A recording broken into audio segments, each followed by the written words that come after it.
Bonjour à tous, je suis Alexandre Benissane, radiologue aux Hospices civils de Lyon et j'ai la chance d'introduire le docteur Savatowski, qui est un éminent neuroradiologue de la Fond Rothschild à Paris et qui va nous présenter ce webinaire intitulé Biomarqueurs IRM de l'accident ischémique cérébral. Docteur Savatowski, je vous donne la parole. Merci beaucoup Alexandre. Bienvenue à tous sur ce webinaire sur les biomarqueurs IRM de l'accident ischémique constitué du signal au traitement. Donc, je n'ai pas de conflit d'intérêt en relation avec le cours, c'est notamment un cours non rémunéré. Et voilà mes différents conflits d'intérêt sans relation avec le cours. Et je souligne juste que pour les images de ce cours, j'ai sélectionné des IRM et des scanners de différentes marques. Et les post-traitements seront réalisés aussi bien avec le logiciel Cercare que d'autres logiciels avec le même objectif. C'est plus un cours sur les concepts qu'un cours commercial. Donc, on oppose souvent deux stratégies pour les décisions de traitement dans l'accident ischémique constitué récent. Il y a les équipes qui font le traitement selon le délai par rapport à la survenue présumée de l'accident ischémique constitué en réduisant l'imagerie au strict minimum et en privilégiant des imageries courtes. C'est le motto Time is Brain, le plus vite on traite, le mieux on est, même si on fait de l'approximatif en imagerie. Et on y oppose des équipes qui vont utiliser de l'imagerie plus avancée pour essayer de personnaliser au maximum les traitements. Et en fait, on va essayer de réconcilier ces deux approches, de réconcilier le temps et le tissu en réalisant une acquisition rapide des biomarqueurs IRM. Et je vais revenir pourquoi je parle tout de suite d'IRM un petit peu plus tard. Quels sont les objectifs de ce cours? Eh bien, c'est tout d'abord parce que c'est la première étape de tout, savoir diagnostiquer un accident ischémique constitué récent avec certitude. Et c'est dans ce cadre-là qu'on va essayer d'argumenter un petit peu le choix de l'IRM versus le scanner. Il faut bien sûr exclure les diagnostics différentiels et on en dira un mot. Et enfin, on va essayer d'extraire tous les biomarqueurs de l'imagerie nos neurologues, à nos neuroradiologues interventionnels, différents éléments qui vont guider leurs décisions thérapeutiques. Bien entendu, en tant que diagnosticien, on ne va pas choisir la thérapeutique, mais on va essayer d'extraire le maximum d'éléments pour informer cette décision thérapeutique. Et on va aussi aider nos cliniciens à comprendre les limites de ces biomarqueurs et pourquoi il peut y avoir des variabilités selon les modalités d'acquisition et selon les logiciels. Donc tout d'abord, le diagnostic positif. Alors tout d'abord en scanner sans injection, comme vous le savez, l'accident ischémique constitué récent est assez difficile à diagnostiquer. On va se baser sur des différenciations entre la substance blanche et la substance grise. Et là, vous pouvez voir sur l'exemple de droite un accident ischémique récent où on a des différenciations. Il y a aussi le signe de l'hyperdensité artérielle qui est surtout valable quand il y a une asymétrie. Et ces signes-là sont assez médiocres en termes de sensibilité, même entre les mains d'experts. Les sensibilités sont évaluées dans la littérature autour de 60% pour le territoire sylvien, mais beaucoup moins pour les accidents de fosse postérieure. Et bien sûr, cette sensibilité diminue pour les petits accidents ischémiques constitués. Alors, si on pense à faire le diagnostic au scanner, on peut améliorer les choses en faisant un scanner multiparamétrique, c'est-à-dire qu'après le scanner sans injection, on fait un angioscanner et un scanner de perfusion. Et là, bien sûr, pour la sensibilité dans la détection des occlusions, on devient nettement meilleur. Avec la perfusion, on a également une sensibilité qui s'améliore nettement pour le diagnostic de l'ischémie elle-même. Donc, on peut quand même atteindre des chiffres de sensibilité raisonnables au scanner à condition de faire un scanner multiparamétrique, mais ça reste quand même inférieur à l'IRM. Et l'autre chose sur laquelle on se rend compte en pratique courante, c'est que la reproductibilité et la facilité d'interprétation de l'imagerie est nettement meilleure pour l'IRM. Les débutants, les jeunes internes ont souvent plus de facilité à interpréter l'IRM que le scanner. On verra tout à l'heure que l'IRM est très bonne pour détecter les diagnostics différentiels, ce qui est moins le cas pour le scanner. L'occlusion vasculaire, je dirais que c'est équivalent. Et bien sûr, le scanner garde l'avantage d'une accessibilité puisqu'il y a des sites qui ne peuvent pas faire d'IRM 24 heures sur 24 ou 7 jours sur 7.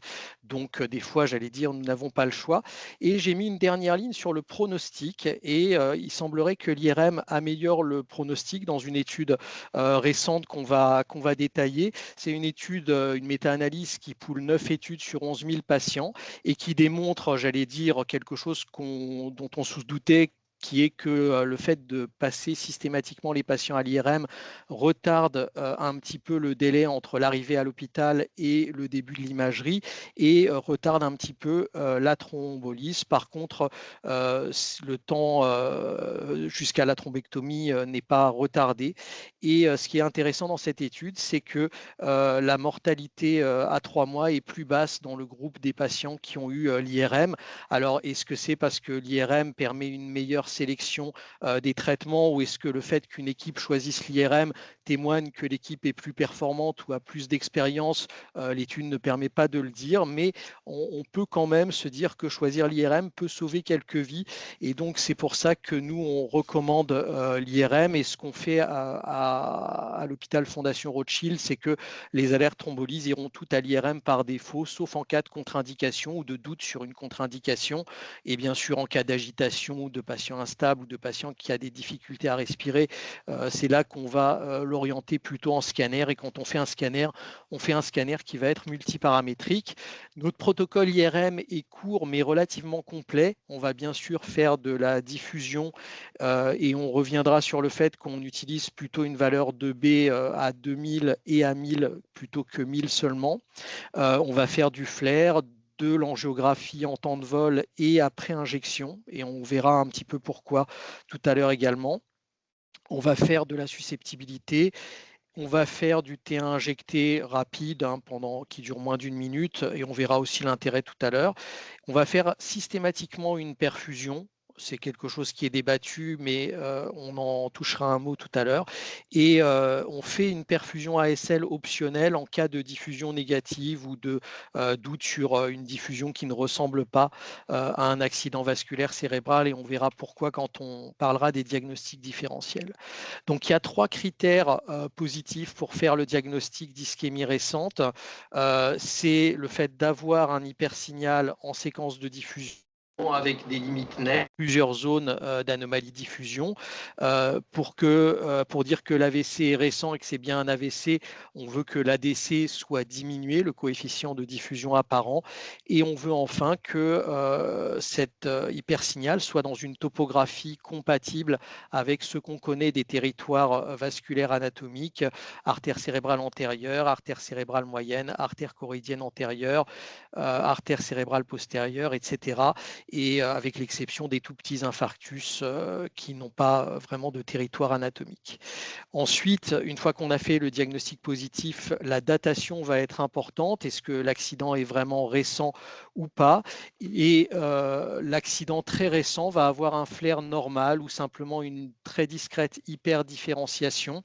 Il ne va pas y avoir d'hypersignal flair net du territoire en hypersignal diffusion. Si vous avez à la fois un hypersignal diffusion avec ADC bas et hypersignal flair, c'est probablement que l'AVC est supérieur à 4h30 et c'est quelque chose qui est très important pour certaines décisions de traitement, notamment pour les AVC du réveil. Donc voilà une première illustration où vous avez, j'allais dire, presque tendance à faire confiance à votre logiciel automatique. Il va vous segmenter une ischémie, il va vous segmenter un territoire hypoperfusé. Et quand vous voyez ce type d'image, vous avez tendance à dire c'est un AVC. Alors attention, le logiciel est conçu pour un cas particulier, est conçu pour raisonner une fois que l'AVC est diagnostiqué. Ce n'est pas le logiciel qui va vous faire le diagnostic différentiel. Et c'est sur ces images qui sont des images sources de la séquence de perfusion, vous pouvez voir une hétérogénéité en périphérie de la zone qui a été segmentée comme étant un AVC. Et si vous revenez aux images, vous voyez que certes, cette zone est en hypersignal diffusion avec un ADC diminué, mais elle est aussi en franc hypersignal flair et surtout présente en susceptibilité magnétique, même si le patient a un peu bougé, une couronne en hyposignal. Donc ça, c'est un hématome hyper aigu. Donc faites attention, le logiciel ne fait pas tout le travail à votre place et il ne va pas chercher à savoir si le diagnostic est bon avant de faire ses volumes et ses segmentations. L'autre cas où on peut avoir un hypersignal diffusion associé à un hypersignal flair, c'est dans les lésions inflammatoires récentes et l'ADC peut même dans certains cas être diminué, comme dans cette lésion du tronc cérébral où on s'était posé la question entre un accident ischémique d'une perforante et une lésion inflammatoire. Donc, ce qu'il faut retenir, c'est que quand le flair est positif, c'est probablement que soit il faut remettre en question le diagnostic d'AVC, soit c'est bien un AVC, mais il est probablement au-delà de 4h30. Donc, le flair positif est un petit signal de danger par rapport à la sélection thérapeutique. Dans certains cas, on va avoir un patient suspect qui vient en alerte thrombolyse et qui aura une diffusion normale. Donc, ça peut être soit un vrai AVC et on a un faux négatif de la diffusion et on va voir comment améliorer les choses.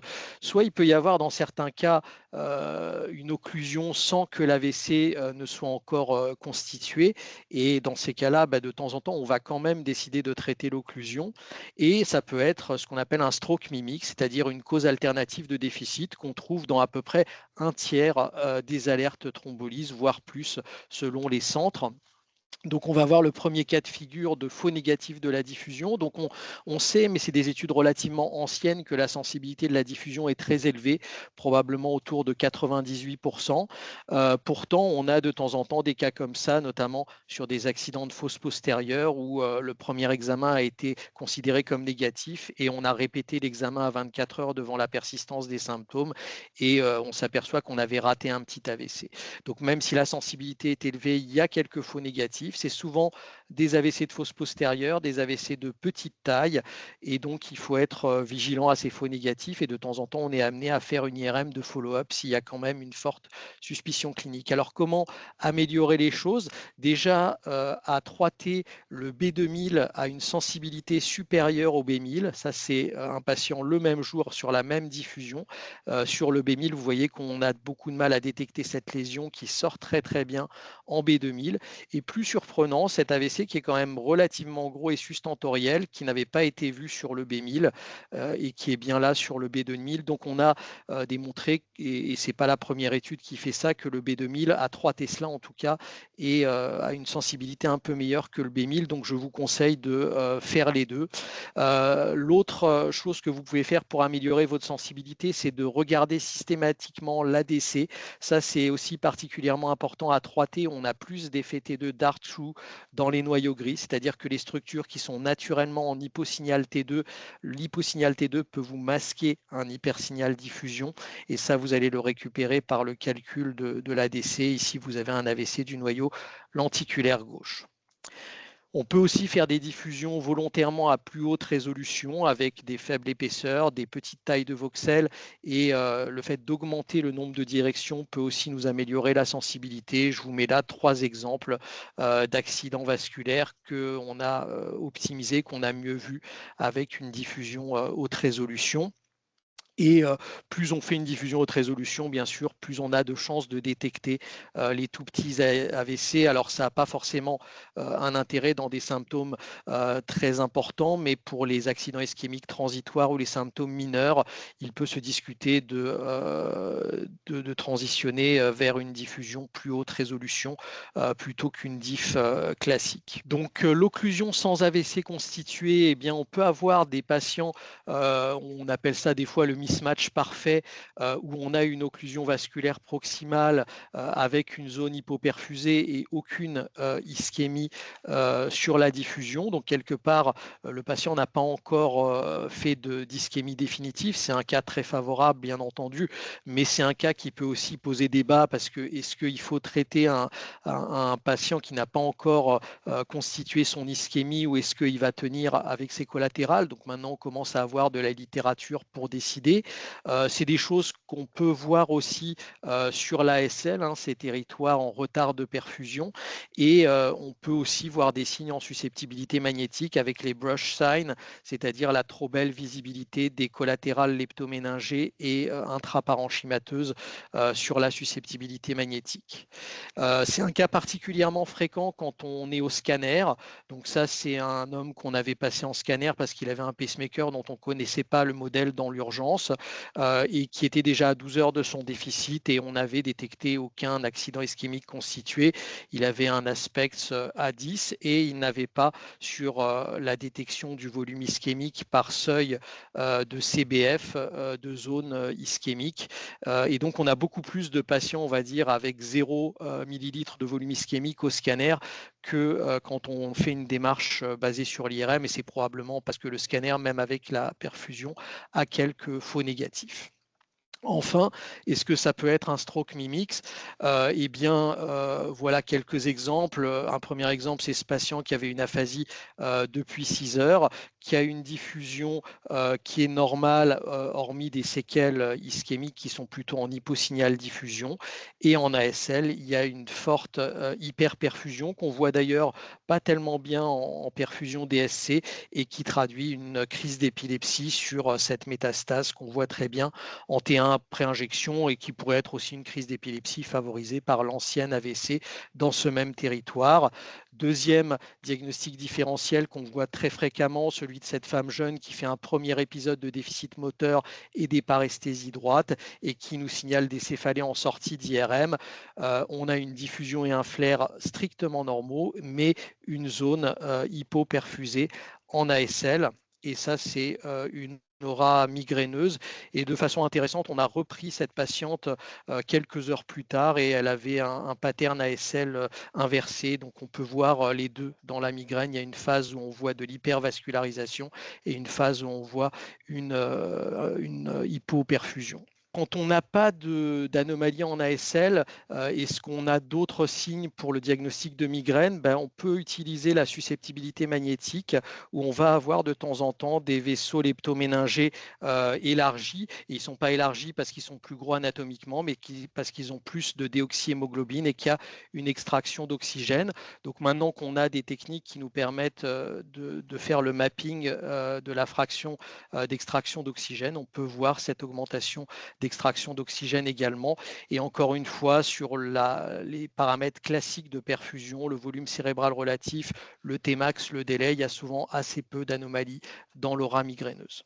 Donc on va passer au cœur du sujet, qui est d'extraire les biomarqueurs de l'imagerie qui vont nous donner les éléments guidant la décision thérapeutique, mais ça me paraissait important de faire un premier point sur consolider votre façon de faire le diagnostic et d'exclure les diagnostics différentiels.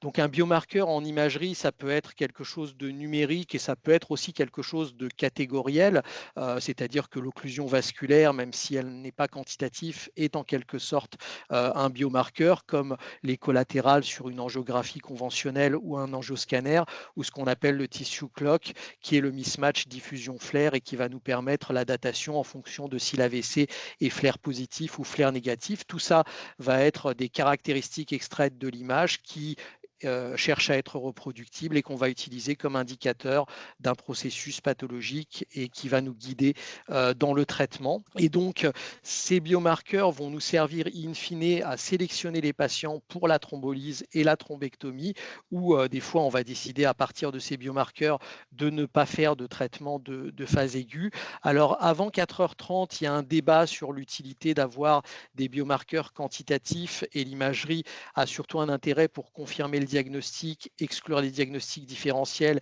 et identifier l'occlusion.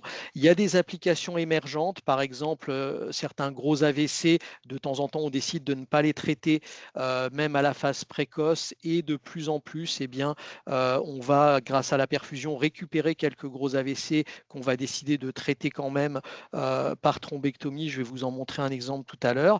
Et j'allais dire, la chose pour laquelle les biomarqueurs ont été développer ces biomarqueurs quantitatifs, c'est pour traiter les patients après 4h30 et sur les AVC du réveil. Et dans les différentes études de thrombolyse intraveineuse, de ténectéplase et de thrombectomie, eh bien, on trouve différents marqueurs qu'on utilise pour sélectionner les patients. Si on ne sélectionnait pas les patients, ces études seraient probablement négatives. Et sur les différentes études positives qui sont listées dans ce diagramme et où vous voyez toujours le bénéfice dans toutes ces études de la thrombectomie, eh bien, on se base sur des biomarqueurs pour sélectionner les patients. Alors, ça peut être de manière isolée ou combinée l'occlusion vasculaire, le volume de l'ischémie, et j'appellerais corps l'ischémie entre guillemets considérée comme définitive. Des fois, on va utiliser l'Aspex comme surrogate du volume ischémique, et beaucoup d'études utilisent le mismatch diffusion-perfusion. Et enfin, quelques études, notamment sur l'AVC du réveil, vont utiliser le mismatch diffusion-flair.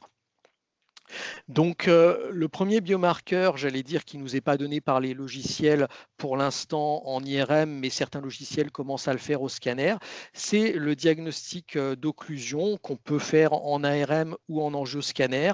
Alors, en angioscanner, c'est assez simple. En ARM, il faut retenir que les séquences sans injection basées sur le flux, comme la séquence en temps de vol, détectent très bien les occlusions proximales, mais n'évaluent pas la longueur du thrombus parce que tous les vaisseaux qui circulent à contre-courant ou en aval du thrombus de manière lente ne vont pas donner de signal. Donc on a une différence fondamentale entre l'angio sans injection et l'angio avec injection pour savoir jusqu'où va le thrombus exactement.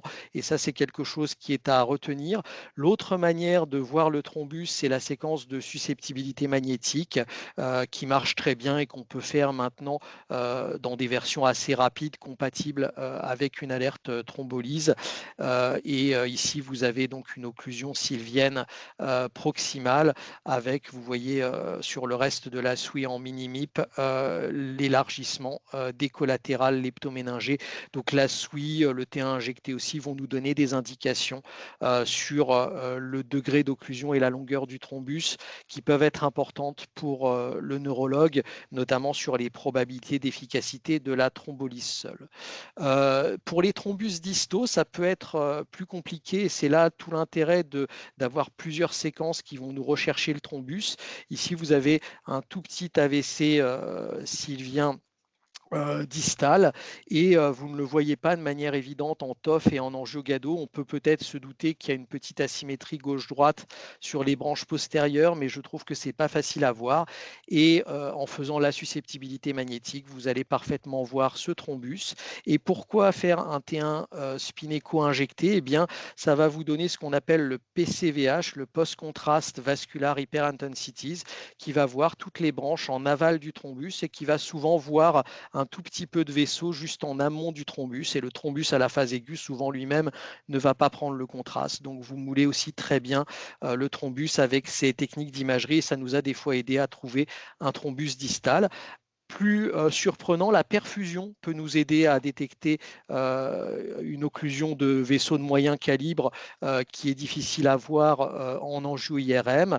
Donc voilà un patient qui a encore une ischémie sylvienne et vous voyez une vaste hypoperfusion dans un territoire qui va au-delà de l'hypersignal diffusion et qui est dû à ce petit thrombus d'une branche distale de la sylvienne gauche. Et comme c'est des choses qui sont maintenant accessibles à la thrombectomie, c'est important de les diagnostiquer en scanner. De la même manière, je vous ai dit que l'angioscanner était une bonne modalité, mais quand les occlusions sont très distales, ça peut être très difficile à détecter et l'analyse de la cartographie du Tmax peut nous orienter pour détecter l'occlusion. Donc maintenant, le cœur, le corps, ce qu'on appelle l'ischémie définitive et qui correspond à un tissu qui est probablement détruit de façon définitive au moment où on fait l'IRM, eh bien on va pouvoir faire son volume et ce volume ischémique est utilisé dans de très nombreuses études pour sélectionner les patients. Alors quel biomarqueur on va extraire en IRM? Ça va être un biomarqueur issu de la séquence de diffusion et il a été retenu sur la plupart des études un seuil d'ADC inférieur à 620-10-6 mm² par seconde.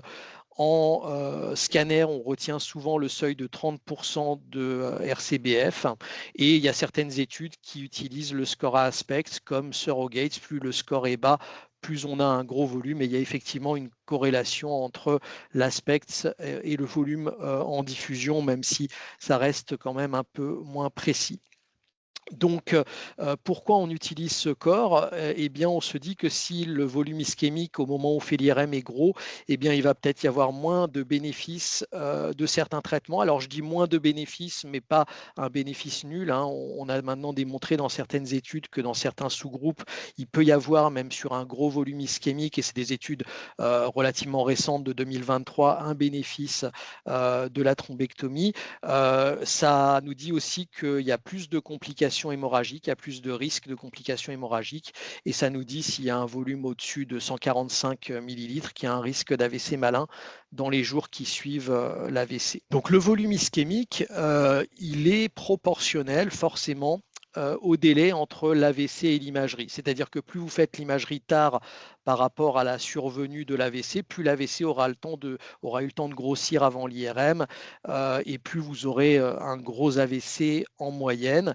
Et le Time is Brain de Saver, qui dit qu'on perd 1,9 million de neurones chaque minute, a été quantifié en imagerie à partir des IRM, et la perte de volume cérébral de 1,9 million de neurones, c'est à peu près 5,4 millilitres par heure. Donc on perd assez rapidement du volume cérébral si on laisse traîner l'AVC.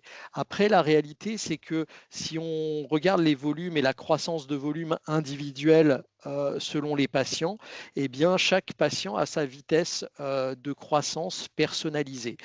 C'est-à-dire que ce Time is Brain est une moyenne de différents patients, et bien sûr, il y a des patients que vous verrez très tôt mais qui auront déjà un gros volume d'AVC, et des patients que vous verrez des fois à 12 heures d'infarctus et qui garderont un petit volume, et ça on y reviendra tout à l'heure, mais d'où l'importance de quantifier un volume absolu plutôt que de se baser uniquement sur le délai entre la survenue des symptômes et le moment où on reçoit le patient.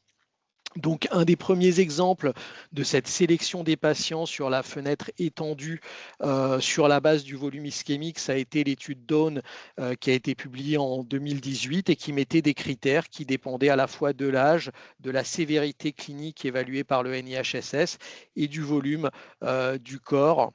Et en fonction de ces critères, si c'était positif, on permettait de traiter par la thrombectomie, avec un dispositif qui est un petit peu ancien, et on montrait un bénéfice sur le MRS à 90 jours qui était très net. Donc il y a des approches qui n'utilisent finalement que le volume ischémique, sans parler de pénombre, etc.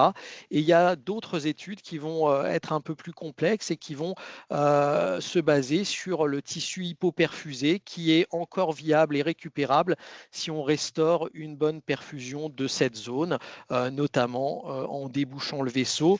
Et il y a une définition d'une zone qu'on appelle la zone de critical hypoperfusion, qui est une zone définie par le Tmax supérieur à 6 secondes. Donc c'est donc un paramètre d'ailleurs qui n'est pas vraiment d'hypoperfusion stricto sensu, mais de retard de perfusion. Et la pénombre, c'est la différence entre cette zone hypoperfusée qui inclut à la fois du tissu encore viable et le tissu ischémique, et le tissu ischémique pour n'avoir que le volume de tissu encore viable. Et dans les études qui utilisent cette approche, on va décider d'un traitement tardif s'il y a un mismatch, soit en termes de volume, soit en termes de ratio. Donc, bien sûr, rassurez-vous, vous n'aurez pas en tant que radiologue à raisonner sur les différentes études et à appliquer la bonne étude pour le bon patient, mais vous devez être au courant des biomarqueurs qui sont utilisés dans les différentes études que votre neurologue va utiliser pour décider le traitement. Et donc la philosophie de cette approche, c'est d'estimer quel est le risque d'infarctus définitif si on ne recanalise pas. Ça va être un peu notre boule de cristal en imagerie face à une occlusion proximale avec une ischémie de petit volume. Est-ce que cette ischémie va rester de petit volume, auquel cas on peut éventuellement ne pas traiter, ou est-ce qu'elle va grossir? Eh bien, c'est ça que la pénombre ischémique va nous dire. Donc voilà quelques exemples d'utilisation de ces notions avec des cas, on va dire, de vie réelle et les décisions qu'ont pris les neurologues. Donc ça, c'est un patient de 59 ans qui a un AVC très ancien, hein. Vous voyez qu'il y a une partie de l'AVC qui est positif en flair et qu'il y a une autre partie postérieure qui n'est pas encore positive en flair. Et ce patient a une occlusion proximale persistante. Donc la question quand même de le recanaliser s'est posée. Bien sûr, pas la question de le thrombolyser, mais la question de le thrombectomiser s'est posée. Et chez ce patient, il avait déjà un assez gros volume ischémique avec un volume hypoperfusé qui a été considéré comme insuffisant pour mériter un traitement face au risque évidemment très élevé de transformation hémorragique. D'ailleurs, le patient a déjà une petite hémorragie spontanée au sein de son AVC, et donc ce patient, on a décidé de ne pas le traiter parce qu'il n'y avait pas un mismatch suffisant. À l'inverse, ce patient a quand même un gros volume qui l'aurait fait récuser de certaines études basées uniquement sur le volume, mais il a un territoire hypoperfusé vraiment très très vaste, et donc il a été décidé de lui faire une thrombectomie à cause de ce mismatch important. Et enfin, dernier exemple, qui est une approche qui n'est pas encore consensuelle, mais qui est en train d'être publiée, c'est les patients avec une occlusion proximale et un AVC de faible gravité, à la fois de petit volume et de NIH bas. Ces patients pourraient bénéficier quand même d'une thrombectomie, et dans notre équipe, on décide très souvent de thrombectomiser ces patients s'il y a un mismatch important, et c'est en cours de publication. Dernier paramètre, ce qu'on appelle l'Hypoperfusion Intensity Ratio, ou HIR, qui figure sur vos rapports de logiciel si vous le demandez. C'est le rapport entre le volume de parenchyme cérébral en Tmax supérieur à 10 secondes, donc avec un retard de perfusion très sévère, et le volume en Tmax supérieur à 6 secondes. Et ça reflète donc la proportion de tissu qui est très sévèrement hypoperfusé sur l'ensemble de la zone hypoperfusée, et c'est quelque chose qui est utilisé parce que ce serait corrélé au collatéral leptoméningé, c'est-à-dire que quand vous avez un index qui est bas, inférieur à 0,4, ça témoignerait le fait qu'on ait de bonnes collatérales, et ça nous donne un indice sur la vitesse de croissance, puisque si on revient à cette notion de vitesse de croissance, on peut distinguer les progresseurs rapides, les patients dont l'ischémie grossit rapidement, des slow progressors. Et c'est quelque chose qui est très utile chez les patients, par exemple, qui sont diagnostiqués dans un centre qui n'a pas de thrombectomie et qu'on va faire venir exprès pour bénéficier de la thrombectomie. Vous avez 2 patients qui avaient une occlusion proximale avec un NIH supérieur à 10 et avec un volume initial à gauche de 10 cc et à droite de 5 cc, et ces patients qu'on a repris quand ils sont arrivés dans le centre tertiaire, vous voyez que le premier a très rapidement, 3 heures plus tard, grossi son infarctus, et le deuxième n'a pas grossi très vite. Ça, c'est des cas qui m'ont été donnés par Pierre Senners, qui sont issus d'une étude publiée. Donc le patient de gauche est un progresseur rapide, celui de droite un progresseur lent. Est-ce qu'on avait moyen sur l'imagerie initiale de savoir si on était face à une progression rapide ou une progression lente? Eh bien oui, ces patients avaient eu des Tmax, et on voit chez le patient de gauche que l'hypoperfusion intensity ratio était très élevé, donc ça témoigne qu'il a des collatérales de mauvaise qualité, alors que le patient de droite avait un très bon HIR, et ça voulait dire qu'il a de bonnes collatérales, donc il va tenir plus longtemps sans augmenter son volume ischémique sur sa zone d'hypoperfusion. Et ces patients, ça vaut vraiment le coup, même tardivement, de les transférer dans un centre qui fait de la thrombectomie. Et Pierre Séners, donc un de nos neurologues, a publié qu'il y avait une forte corrélation entre les patients qui progressent rapidement dans leur volume ischémique et cet index de collatéralité. Et si vous avez un index de collatéralité élevé, il y a 71% des patients qui seront des progresseurs rapides et donc qui risquent de rapidement augmenter leur AVC. Et nous, donc, ces patients, quand ils arrivent, ces patients qui ont ce mauvais index de collatéral ou sur lesquels les collatérales n'ont pas été évalués, on a de plus en plus tendance à leur refaire une IRM, au moins une diffusion avant la thrombectomie pour avoir un update de leur volume ischémique et voir si c'est toujours intéressant de faire la thrombectomie. Enfin, il y a des zones grises, c'est-à-dire que ces biomarqueurs conventionnels, ces 3 biomarqueurs quantitatifs qu'on utilise, eh bien, ne reflètent pas des concepts qui sont un petit peu dérangeants, qui est que tout ce qui est en hypersignal diffusion n'est pas forcément irréversible, c'est-à-dire que la zone de volume de diffusion, eh bien, peut-être que si on traite certaines parties de cette zone, est en capacité de régresser, et ça pose particulièrement la question pour les patients qui ont des gros volumes en diffusion. Est-ce qu'on n'a quand même pas quelque chose à gagner en faisant quand même une thrombectomie? Il y a beaucoup de patients, Alexandre l'a bien étudié, qui ont des thrombectomies sur des gros volumes et qui vont diminuer leur volume final par rapport au volume diffusion initial. Donc c'est de la part, on va dire, de pénombre qui est en hypersignal diffusion et qui n'est donc pas irréversible. Et il y a également dans la part de zone qui est segmentée comme une pénombre qui pourrait ne pas être à risque, c'est-à-dire qui est juste de l'oligémie et qui peut-être n'évoluera pas vers l'ischémie si on ne recanalise pas. Donc ces zones grises, j'allais dire, pour l'instant, sont les limites de nos biomarqueurs et on va avoir un développement très actif de nouveaux biomarqueurs pour essayer de clarifier ça. Et un des premiers biomarqueurs qui a été publié par l'équipe des HCL et notamment Alexandre, que je remercie pour sa slide, c'est la réversibilité du corps qu'on pourrait prédire à la phase aiguë avec l'OEF, c'est-à-dire qu'un patient qui a un EEF très élevé, qui extrait très bien l'oxygène, c'est un mécanisme de défense en quelque sorte face à l'AVC, eh bien, peut avoir de très bonnes surprises sur le volume final évalué en flair à 6 jours. Alors qu'un patient qui a un OEF bas dans sa zone ischémique, généralement ne va pas diminuer son volume en hypersignal diffusion. Et il y aura probablement d'autres marqueurs qui vont arriver avec d'autres objectifs, par exemple le CMRO2. Donc, on va essayer probablement de clarifier cette zone grise avec des outils qui sont disponibles sur l'IRM ou sur l'angioscanner et le scanner de perfusion de baseline et qui ne nécessiteront pas, j'allais dire, la médecine nucléaire qui est le gold standard pour ces variables.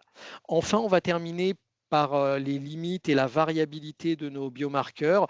Quand on implémente ces logiciels, on a l'impression que certains neurologues considèrent ça comme un oracle et, j'allais dire, ne vont plus finalement demander au radiologue ce qu'il en pense et prendre les décisions face à ces chiffres qui sont donnés presque de manière magique par l'ordinateur. Et il faut garder à l'esprit que le logiciel n'est qu'un outil de calcul des cartographies et des volumes, et c'est nous, l'équipe médicale, qui va prendre les décisions de traitement. Et donc, c'est par exemple vous, le radiologue, qui avez toujours la charge du diagnostic positif et également de dire au neurologue si vous considérez que les cartographies qui sont données par le logiciel et que les volumes qui sont donnés par le logiciel sont pertinents ou pas. C'est-à-dire que ces logiciels ne vous dispensent pas d'analyser les images et de donner votre impression par rapport à la segmentation qui en a été faite par le logiciel, et ça reste votre rôle de radiologue. Et le fait que ces biomarqueurs ne sont pas toujours fiables, etc., a été responsable un peu d'un phénomène de montagne russe sur la confiance qu'on avait dans ces biomarqueurs. Et on s'est longtemps posé la question, est-ce que c'est un progrès? Est-ce que c'est juste une mode? Et je me souviens qu'en 2011, les neurologues voulaient absolument pas qu'on fasse de perfusion, et quand j'en faisais une, je devais me justifier au staff. Et en 2014, il y avait eu d'autres publications qui avaient été plus défavorables. On avait eu des cas où la perfusion n'avait pas forcément été prédictive. Et donc, mon cours sur l'AVC, c'était ça. Il y avait un cimetière avec la tombe de l'imagerie de la pénombre, qui était lui-même inspiré d'une présentation de Howard Rowley, qui nous disait sur un cours en 2013 que la perfusion n'avait aucun intérêt. Donc, la première chose, c'est de réaliser qu'il y a un impact du choix de la modalité, c'est-à-dire que le scanner n'a pas de bon marqueur de l'ischémie. Le Tmax au scanner est probablement aussi fiable qu'en IRM. Par contre, le RCBF, vous voyez dès la cartographie qu'on n'a pas un très grand contraste entre les zones ischémiques et les zones non ischémiques. Et c'est la seule chose qu'on a. On n'a pas de diffusion au scanner, on n'a pas de marqueur basé sur l'énergie cellulaire, on n'a que le marqueur prédictif de se dire si une zone est descendue sous un certain seuil de CBF, elle ne va pas s'en sortir.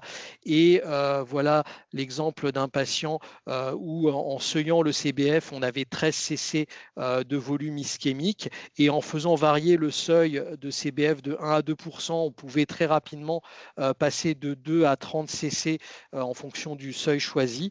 Et ce patient qu'on a passé juste après en IRM de diffusion, l'histoire était qu'on pensait qu'il avait un matériel IRM non compatible et qu'on a eu l'information après le scanner. Eh bien, vous voyez que le volume de diffusion, alors qu'il n'y avait que 10 minutes d'intervalle entre l'évaluation du CBF en scanner et la diffusion, était de 70 cc. Donc, on a probablement une sous-estimation du volume ischémique quand on raisonne sur le scanner. Et ce n'est pas un hasard que dans toutes les études pour les traitements du stroke qui ont des groupes scanners et des groupes IRM, eh bien les groupes de scanners ont toujours un volume moyen moins grave que l'IRM. Ce n'est pas parce que les centres qui font des scanners accueillent des patients moins graves, c'est parce qu'on sous-estime probablement le volume. Et ça a été confirmé par une étude du MGH où il faisait le volume scanner et le volume IRM, et en moyenne, on sous-estime de 26 cc le volume quand on a une approche basée sur le scanner. Et ça, c'est le blanc d'Altman de la différence entre le scanner et l'IRM. Et vous voyez que, notamment pour les AVC de petit volume, on peut avoir vraiment des différences très, très marquées entre le volume scanner et le volume IRM. C'est un peu comme si le thermomètre que vous utilisez pour vous mesurer la température avait une variabilité de plus ou moins 40% de la température. Donc, c'est des variations énormes et il faut en avoir conscience avant d'appliquer, on va dire, à l'aveugle les logiciels. L'autre chose, c'est que les logiciels vont avoir des fois une variabilité. On remarque que si on utilise différents logiciels, eh bien, des fois, on peut avoir des résultats très différents d'un logiciel à l'autre. Ça, c'est le cas qu'on a eu récemment d'un patient de 76 ans avec des symptômes du côté gauche. Vous voyez que le diagnostic en diffusion n'est pas du tout évident, et sur ces images, on n'avait initialement pas vu d'accident ischémique, et on n'avait pas vu d'ailleurs non plus d'occlusion. Donc voilà ce que vous donne un logiciel qui semble assez pertinent. Il n'a pas détecté d'ischémie. Le Tmax, alors est-ce que le patient a bougé ou pas, mais on a quelque chose qui n'est pas exploitable. Et voilà, si on utilise un autre logiciel, on voit qu'il a segmenté une petite ischémie ici en jonctionnel droit. Et quand on regarde bien l'ADC, il y a effectivement bien une zone en hyposignal et qui est également en hypersignal sur la série B2000. Donc, il y a bien un AVC dans ce territoire-là. Et même au sein d'un même logiciel, en fonction de la technique employée, vous pouvez avoir des variabilités. Il y a des logiciels qui permettent de faire du seuillage et une approche basée sur l'intelligence artificielle qui est plus une combinaison de différents paramètres. Et vous voyez que, par exemple, dans le seuillage, on peut avoir fréquemment des faux négatifs dans le cervelet qui a physiologiquement un ADC relativement bas par rapport à l'étage sustentoriel, et ces faux positifs peuvent être exclus par une approche d'IA. Donc ayez un regard assez critique et vérifiez toujours les seuillages de ces logiciels. Alors, pour comprendre ce qu'il y a dans la boîte noire de l'IA, en fait, c'est un algorithme qui va utiliser la diffusion, l'ADC, le flair aussi pour exclure les flairs positifs, dispositif et une banque de segmentation d'experts, c'est-à-dire que ça va utiliser des informations sur comment un radiologue expert aurait segmenté en fonction de l'hypersignal diffusion par exemple. Et cette méthode semble des fois davantage prédictive du volume final que l'ADC par seuillage. Et de la même façon pour le Tmax, on peut avoir, alors on a moins souvent dans mon expérience des variations interlogicielles, mais de temps en temps, notamment quand un logiciel se plante complètement, on peut avoir des variabilités entre deux logiciels. Et c'est quelque chose d'ailleurs qui a été quantifié par une étude en 2021 qui comparait deux logiciels. Et vous voyez les blancs d'Altman pour la perfusion, pour le volume du corps et pour le mismatch.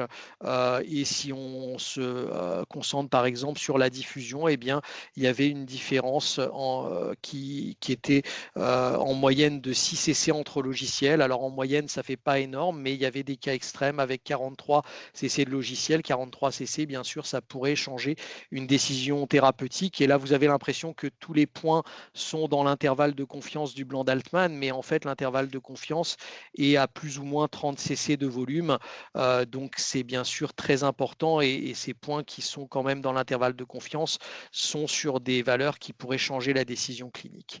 Et donc pourquoi on a ces impacts? Eh bien parce que les algorithmes de correction de mouvement peuvent être différents d'un logiciel à l'autre, de même que sa gestion des artefacts. Il y a parfois des règles de dilatation et de remplissage des segmentations réalisées. En fonction de la technique utilisée pour évaluer le corps, on peut avoir des variations en fonction bien sûr du choix du seuil de l'ADC par exemple. Et pour l'hypoperfusion, il y a une étape de sélection automatique de l'AIF qui peut changer aussi la donne et il peut y avoir aussi un impact du choix du paramètre qu'on utilise pour évaluer cette zone hypoperfusée. Et s'il y a un fabricant de logiciel qui vous dit que son logiciel est meilleur que le voisin, eh bien vous lui direz la fable des deux thermomètres. Si vous avez deux thermomètres qui mesurent des températures et qui ont une différence chez un même patient et que le fabricant d'un des thermomètres vous dit ce thermomètre il a été utilisé pour sélectionner les patients dans une étude sur la fièvre qui a démontré l'efficacité de tel ou tel médicament, eh bien ça ne représente pas une évaluation de l'outil de mesure lui-même. Et le fait d'avoir utilisé cet outil de mesure dans toute étude qui soit, y compris des études publiées dans le New England, ne veut pas dire que l'outil lui-même a été évalué et validé. Et malheureusement, on a très peu d'études de validation qui nous dit qu'un outil est meilleur que l'autre, et c'est parce que certains fabricants de logiciels bloquent la réalisation de ces études.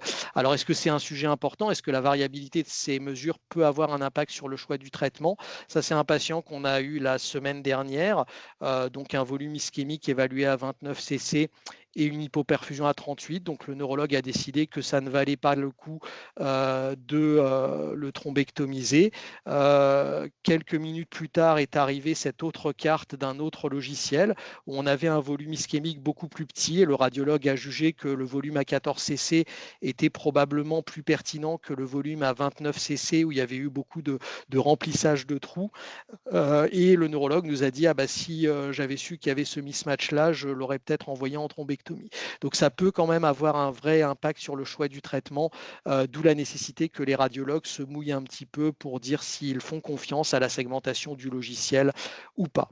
Donc en conclusion, il faut pratiquer pour devenir performant et c'est pour ça que nous, on plaide pour la réalisation de la perfusion chez tous les patients suspects d'AVC, même les phases précoces. C'est 1 minute de plus d'acquisition et si vous ne le faites pas régulièrement, si vous ne prenez pas l'habitude, si vos manipulateurs ne prennent pas l'habitude de le faire, eh bien l'équipe va être beaucoup moins efficace quand il faut la faire. Et nous, on a connu ces deux phases, la phase où on faisait la perfusion chez un patient sur 10 et la phase où on l'a faite systématiquement et clairement, c'est le jour et la nuit, l'équipe est beaucoup plus rodée quand on fait la perfusion à tout le monde et il y a moins de problèmes de qualité de résultats, de qualité d'acquisition de la perfusion aussi par les manips et on prend l'habitude de bien interpréter cette perfusion.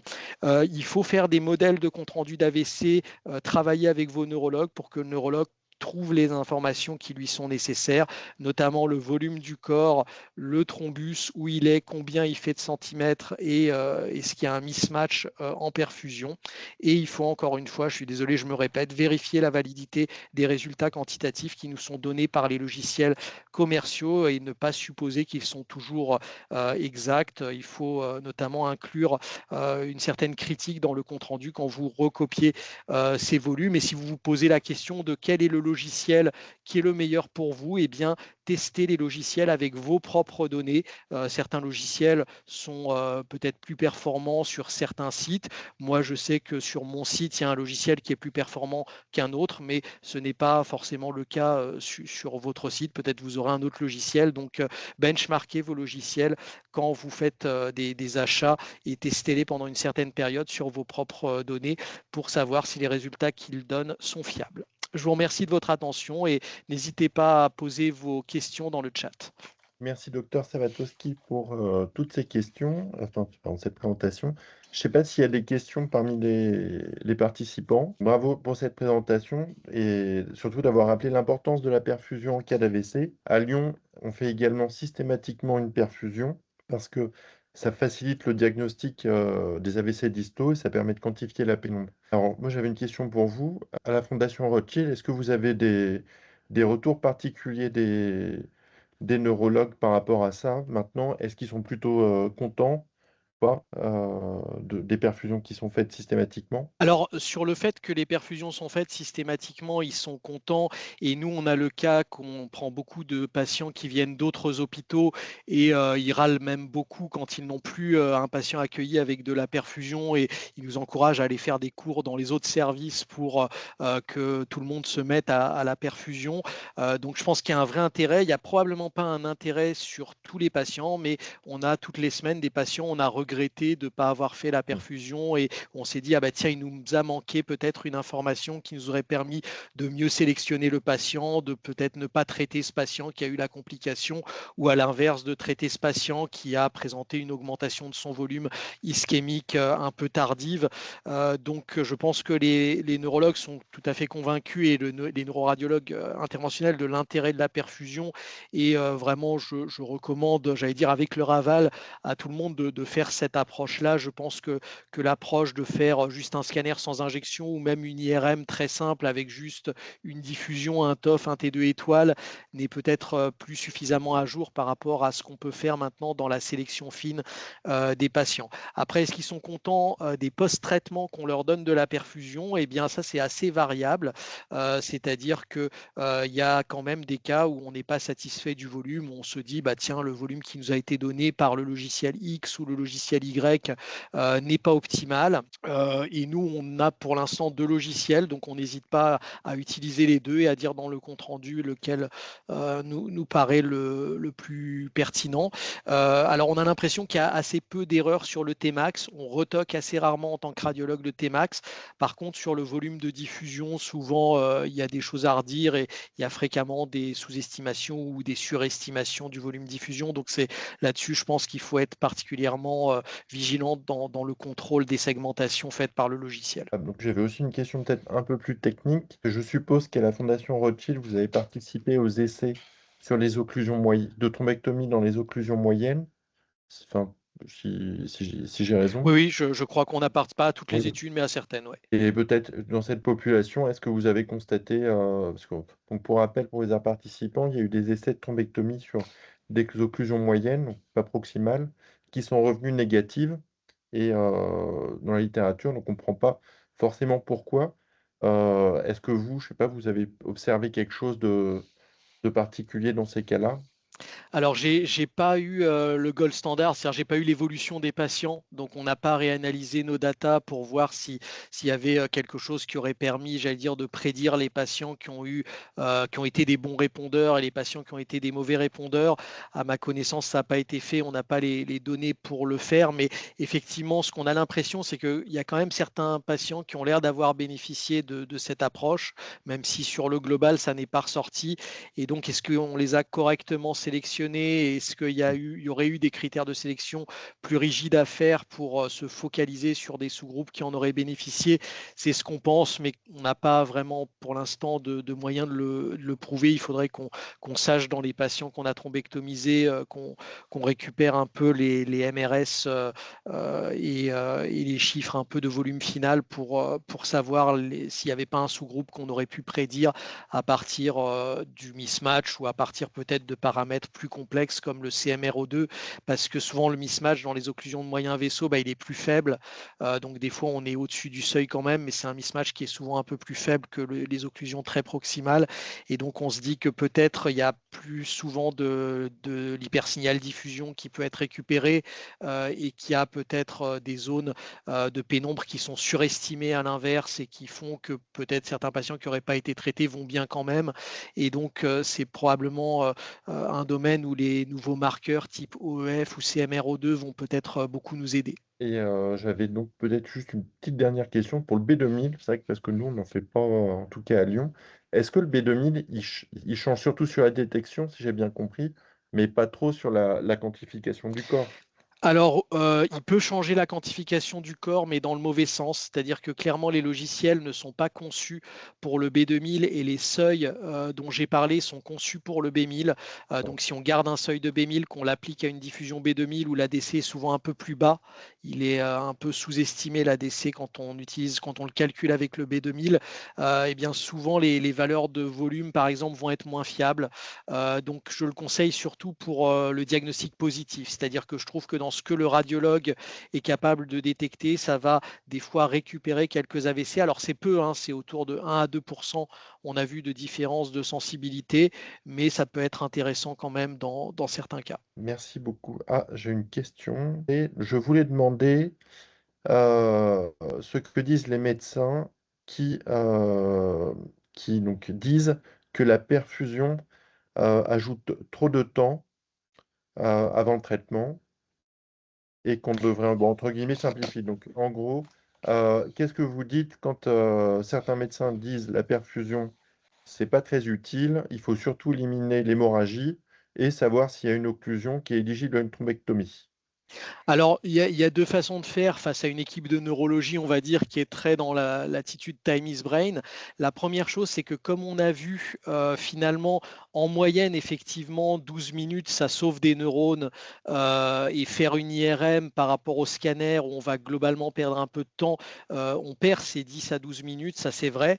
Mais finalement, tous les patients ne sont pas des progresseurs rapides et l'IRM va nous permettre une meilleure sélection entre patients. Donc ça, c'est le premier argument. Le deuxième argument, c'est que la perfusion, que ce soit au scanner ou en IRM, va rajouter environ 1 minute 30 de temps d'acquisition, à condition bien sûr que l'équipe soit rodée et notamment qu'on ait tout préparé en avance. Il faut avoir préparé le produit de contraste en avance, l'injecteur en avance, et ça, c'est des choses qu'on fait. On peut faire des simulations d'alerte thrombolyse en multidisciplinaire comme une vraie alerte, et il faut donner l'habitude aux manips de tout préparer avant l'arrivée du patient et de finaliser les préparatifs type injecteur pendant que le neurologue est en train d'examiner le patient. Nous, ce qu'on fait également de plus en plus avec la ténectéplase, c'est qu'on fait les séquences qui permettent de décider de la thrombolyse IV initialement en début d'IRM, c'est-à-dire la diffusion, le TOF, la susceptibilité magnétique. Une fois qu'on a diagnostiqué l'ischémie et l'occlusion, le neurologue va injecter la ténectéplase et après, on continue sur la perfusion qui va surtout nous aider à sélectionner les patients qui vont aller en thrombectomie.